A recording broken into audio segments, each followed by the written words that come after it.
Are you thinking about flying somewhere this summer or this winter or whenever you're watching this video?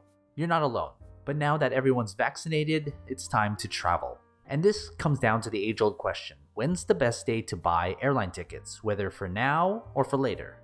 What is the best day to buy airline tickets? In the past, you may have heard that the secret best day to buy airline tickets was Tuesday or maybe Wednesday, but that's no longer the way to get a great deal.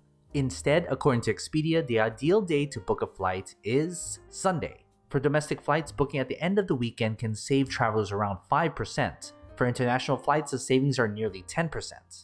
But then when are the cheapest days to fly? Here's another travel tip that may surprise you. The ideal day to start a domestic trip is Friday. Yes, leaving at the start of the weekend instead of Monday, which used to be considered the cheapest day to fly, will yield savings of more than 15%. For international flights, the cheapest day to start the trip is on Thursday, which will save travelers more than 5%. And for both domestic and international flights, it's generally cheaper to start the trip during the latter half of the week, Wednesday through Sunday, compared to the first half, Sunday through Tuesday. So then what's the cheapest month to travel? Travelers planning their 2022 and 2023 trips can also unlock huge savings by being flexible and choosing the right month to travel. For domestic flights, the ideal month to travel according to Expedia is January, when travelers can save more than 10% versus traveling in June.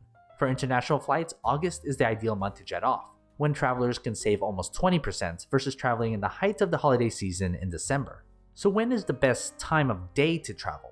Being a savvy traveler isn't just about knowing the best day to buy airline tickets, it's also about choosing the right time of day. Earlier is the way to go. Early morning flights are typically less crowded, and they also give you more opportunities to get on another flight during the day if your flight is delayed or cancelled. Avoid taking the last flight of the day whenever possible, especially during the winter travel months, to reduce the chances of missed connections or getting stuck for the night in the airport due to bad weather. And lastly, what's the best way to avoid waiting in long lines? The TSA screened nearly 2.5 million people a day during the 2021 Thanksgiving holiday. That meant long lines at many airports and travel hubs. Other than arriving early, at least 2 hours before your flight, invest in trusted travelers programs. Expedia suggests getting memberships in Global Entry and TSA PreCheck, both of which last 5 years, and are Clear, which is renewed annually. With any of these options, you'll get to skip the longer lines at security. And also, pack light if you can. Checking bags can add time and expenses to travel. If possible, opt for carry-on luggage on your next trip. You'll skip lines when you arrive at the airport and won't have to wait for luggage when you land.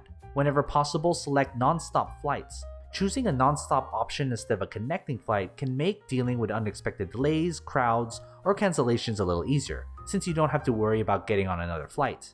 If you can't take a direct flight, make sure to budget sufficient time to make a connection just in case your first flight is delayed.